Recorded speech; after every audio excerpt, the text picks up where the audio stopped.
Greetings, I'm Wham Bam Duel, and this video is going to be more of a concrete rule set for Dimension Duels.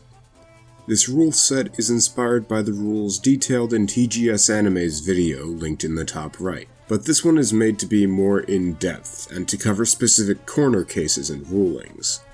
I intend to use this rule set for a new, non-linear, purely episodical show in the future, Dimension Destination. With all of that being said, let's decipher the plana and travel to the realm of dimensions. For starters, both duelists begin with 8,000 life points and a 5-card starting hand. There is a first turn draw phase, pretty standard. Aside from all of the other rules I'm about to list, Dimension Duels follow the same rule set as the TCG. Dimension Rule Number 1. Normal or special summons have the option to be treated as dimension summons instead. Conducting a dimension summon for your normal summon still counts as using your normal summon for the turn. TGSAnime stressed this part of the rule, and so I will as well.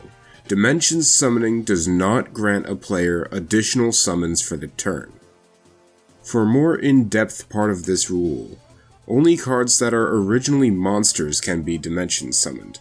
Cards such as tokens, spell cards, and trap cards that special summon themselves as monsters cannot be dimension summoned, even if the card states that it is not still treated as a spell or trap card to cover corner cases such as Paleozoics.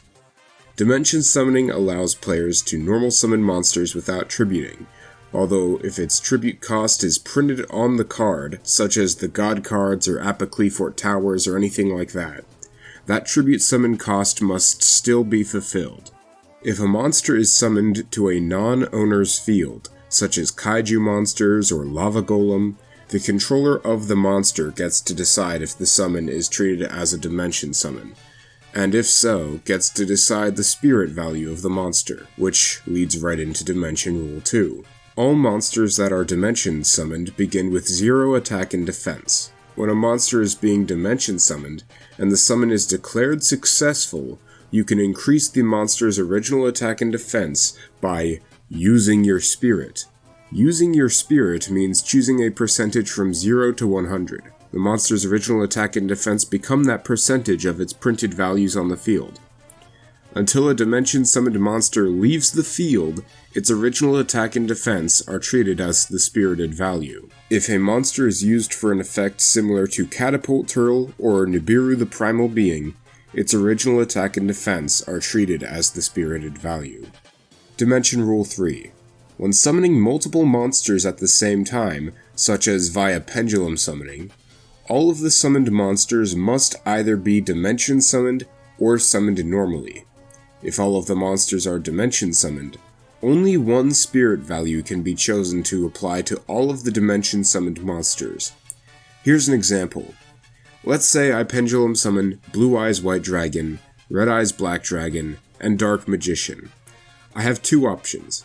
I can choose to have all of them be dimension summoned, or I can choose to have none of them be dimension summoned. In this case, I cannot dimension summon Blue Eyes White Dragon without also dimension summoning Red Eyes Black Dragon and Dark Magician. For the sake of this example, let's say I choose to dimension summon them. Now I have to choose a spirit value that will apply to all three of them. I cannot, say, apply 90% to Blue Eyes, 50% to Red Eyes, and 40% to Dark Magician. I can only choose one percentage that applies to all three of them. Dimension Rule 4. If a dimension summoned monster is destroyed by battle, neither player takes battle damage. Instead, the controller of the destroyed monster takes battle damage equal to the original attack or defense of the destroyed monster, depending on its battle position. This is still treated as battle damage for all intents and purposes. The original attack and defense of the monster is still treated as the spirited value. Now for some more corner cases on the topic of battle damage. Anytime piercing battle damage is applied to a dimension summoned monster, battle damage is calculated normally, but if the dimension summoned monster is destroyed in that battle, the initial dimension damage rule still applies. Here's an example. My opponent's Spear Dragon at 1900 attack is attacking my dimension-summoned Gaia the Fierce Knight, which was summoned at 50% spirit, making its defense 1050. First, the spear dragon's piercing damage comes through, losing me 850 life points. Then Gaia is destroyed, so I take another 1050 points of damage since it was in defense position. If a dimension-summoned monster's original attack or defense is determined by a question mark, or is changed by a card effect and is destroyed in battle, then the controller takes damage equal to the original attack or defense of the monster on the field at the time of its destruction. If a dimension-summoned monster's original attack or defense is a question mark value or 0 before the monster was dimension-summoned, and it is not given a new original attack or defense value while it is on the field, then battle damage is applied normally, without the dimension rule, when that monster is in the respective battle position. If a dimension-summoned monster or monsters battle, and they are not destroyed in the battle, then damage calculation is conducted normally. For a bit of an explanation, it'd be a bit ridiculous to have some dimension-summoned monster that can't be destroyed by battle stay in attack position and just never take battle damage from battles involving it. Dimension Rule number 5. If a dimension-summoned monster is used as material for the summon of another monster, with the exception of tribute summons, the newly summoned monster can only be dimension-summoned and cannot be summoned normally. Its attack and defense must be spirited accordingly as well. A similar rule also applies if a monster gets equipped with a dimension-summoned monster. The monster equipped with the dimension-summoned monster is now also treated as having been dimension-summoned, even if it wasn't originally dimension-summoned. The monster equipped with the dimension-summoned monster's spirit percentage becomes equal to the percentage that was applied to the dimension-summoned monster before it was equipped. Finally, there's one more special rule that can only be used during the battle phase. If a card or cards is added from your deck to your hand during your battle phase, and your hand now contains a monster or monsters who have effects that would normally allow you to special summon themselves from your hand, those effects can be used once for every time a card or cards has been added from your deck to your hand during your battle phase. Now I know that sounds confusing, so allow me to give a couple of examples. Let's say, for example, my hand contains Dark Garnix the Cubic Beast and Indiora Doomvolt the Cubic Emperor, and I have 3 copies of Vijam the Cubic Seed on my field. In my main phase, I special summon Dark Garnix by sending a Vijam to the graveyard. Then, I enter the battle phase, and Dark Garnix destroys a monster by battle.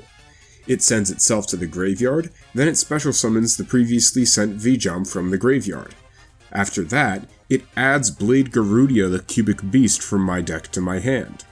From this point, while still in my battle phase, I can choose to summon either Indiora Doomvolt or Blade Garudia. Unless I add another monster from my deck to my hand in the same battle phase, I will be unable to summon both. From there, let's say I use this rule to summon Blade Garudia from my hand in the same battle phase by sending 2 of my Vijams to the graveyard, and Blade Garudia goes on to destroy a monster in battle. From there, Blade Garudia will send itself to the graveyard and special summon the sent Vijams and add Buster Gundil the Cubic Behemoth from my deck to my hand. Now I have added another card from my deck to my hand, without it having been done at the same time as the previous instance. I now once again gain the power to use this rule again, and I can choose to summon either Indiora Doomvolt or Buster Gundil. I cannot do both.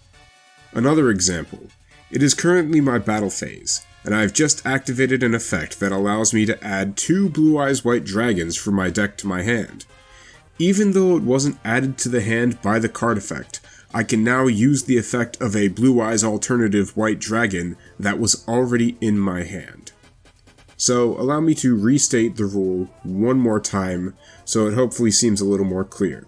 Each time a card or cards is added from your deck to your hand during your battle phase, a monster currently in your hand can gain the ability to special summon itself during the battle phase if it already had an effect that would allow it to special summon itself during the main phase, and you are able to fulfill the cost or condition to activate the effect and summon the monster. Lastly, And this isn't a Dimension Duel rule, but simply a rule that will be used for Dimension Destination. A time-traveling Forbidden and Limited list will be created and updated that will be appended to the ban list of every future episode based on cards that are exclusively broken in the context of a Dimension Duel. An example of this is that a card such as Pot of Greed couldn't be put on this time-traveling list, as it's just broken even outside of a Dimension Duel. Only cards that become newly broken or overpowered in the context of a Dimension Duel rule set will be added to this list. This list will be updated at the end of every episode, with cards from potentially both decks used in each episode being added to it. That's all for now. I've been Wham Bam Duel, I'm always happy to see ya, and I hope you'll tune in for Dimension Destination. See ya!